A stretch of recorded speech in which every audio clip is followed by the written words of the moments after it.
In the grand kingdom of Aladdin, a land of wonder and prosperity, there ruled a wicked and ambitious king named Adewale. His dominion was known as the second most powerful in the world. But Adewale was not content with his rank. Driven by his insatiable greed, he sought to become the most powerful ruler, regardless of the cost. He feigned friendship with King Olumide of the Dome Kingdom, frequently visiting under the guise of camaraderie while secretly scheming to betray him. He sought to learn their weakness and secrets, waiting for the perfect moment to strike. One fateful day, King Adewale's treasury bore fruit. He launched a ruthless ambush, catching the kingdom unprepared. He conquered Dome, enslaving its people, and stood victorious over his betrayed friend. King Olumide looked into Adewale's eyes with heartbreak and disbelief, but Adewale only sneered. "Bring me King Olumide, his queen, and his only son, Prince Adetokunbo," he commanded.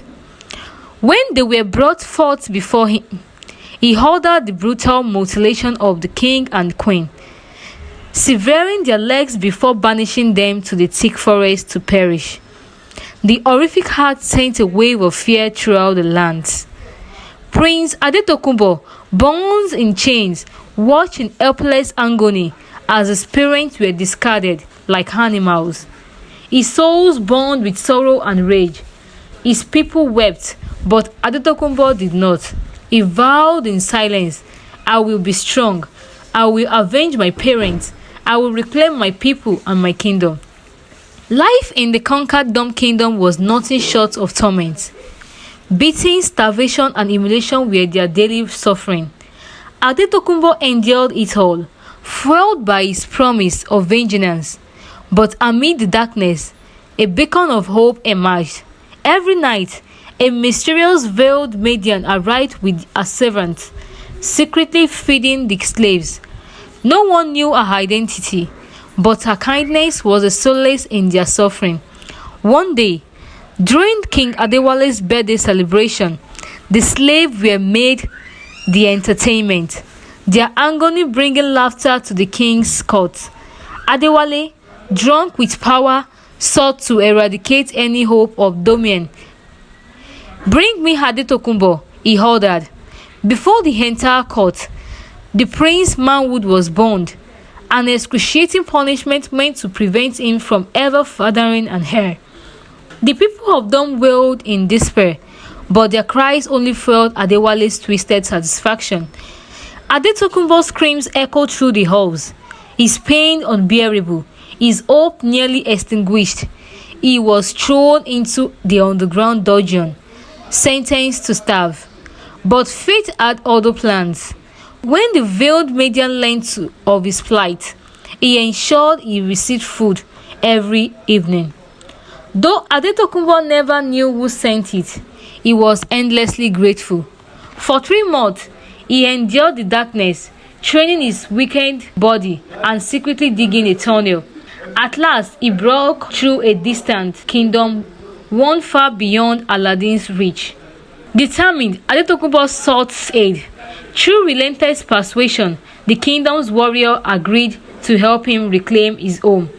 Under his brilliant leadership, they advised a plan to overthrow Adewale. One fateful night, the attack began. Adetokunbo and his allies stormed the palace, defeating Adewale's forces and capturing the tyrant himself. When Adetokunbo demanded the king's family be brought before him, he was presented with only one person, Adewale's daughter, Murayo. She stood before him, her beauty undeniable. But Adetokunbo's heart held only hatred. "You will suffer for your father's sins," he declared coldly. Dome was freed, and his people rejoiced. Though the scar of war ran deep, despite his victory, Adetokunbo felt empty. His parents were gone, and he could never father children. His anger festered, and Murayo became the focus of his torment. At first, Murayo feared Adetokunbo. He was ruthless, often taking his frustration out on her. But even in his rage, she saw his suffering. She too had lost everything. Her father's sin had condemned her to slavery in a foreign land. And yet, she never showed resentment, only quiet endurance. One night, Adetokunbo was going through pain due to his manhood that was burnt. The pain was so unbearable, he summoned for Murayo. Murayo, on the other hand, not knowing why she was being summoned, had a feeling something was wrong. Before entering, he heard the agonizing pain of the king, but before she could understand what was happening, she was pulled in, and the only cry she hears was hers. It was of pain and cries for mercy. The king took her in a brutal way because he also was in pain.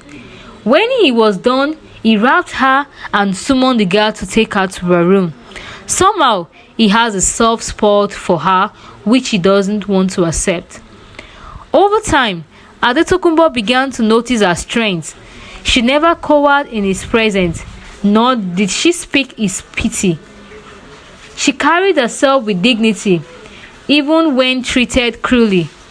There were moments when he caught himself watching her, admiring the way she moved with quiet grace despite her circumstance.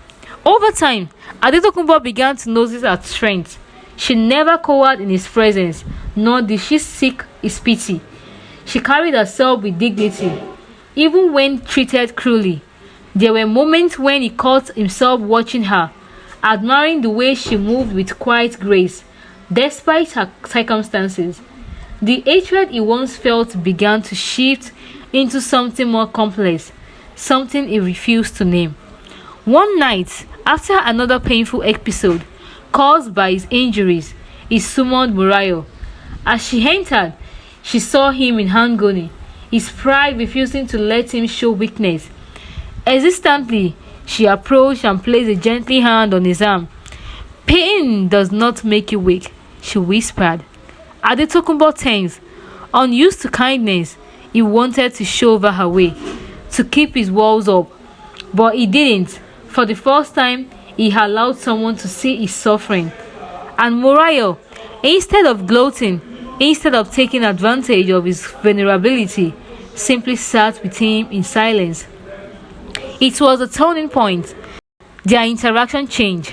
Adetokunbo, though still cold, found himself drawn to Murayo's presence. She did not beg for his mercy, nor did she show fear. Instead, she met him as an equal in spirit, a quiet resilience breaking through the walls he had built. One evening, as they stood on the palace balcony, Adetokunbo for the first time dreamed not of vengeance, but of something else, of a future not built on hatred, but on hope. A few months passed. Murayo fell gravely ill and requested a physician. When the physician arrived and examined her, she made a shocking discovery. Murayo was pregnant. Stunned by the revelation, Murayo could hardly believe it herself. The news was taken to the king, who flew into a rage. Without hesitation, he barged into Murayo's chamber, demanding to know the father of the child. Consumed by rage and anger, he had been unfaithful, and in his fury ordered her execution by beheading. However, on the day of her execution, Murayo pleaded for her life.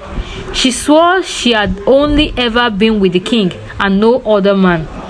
She then revealed a startling truth, that she had been the very maiden who brought food to him when he was imprisoned in her kingdom. The revelation left the king utterly dumbfounded. Realizing the truth of her words, he ordered Murayo's release. Months passed, and though Adetokunbo fought it, he could no longer deny what had grown between them. When he finally accepted that Murayo carried his child, it was not just relief that filled him, but something warmer, something that, if he allowed himself to admit, felt like hope. And so their love was not born from fairy tales, but from pain, endurance, and understanding. They had been enemies, then captor and prisoner, but in the end, they had become something else. Entirely two souls who had survived, and found each other in the ruins of war.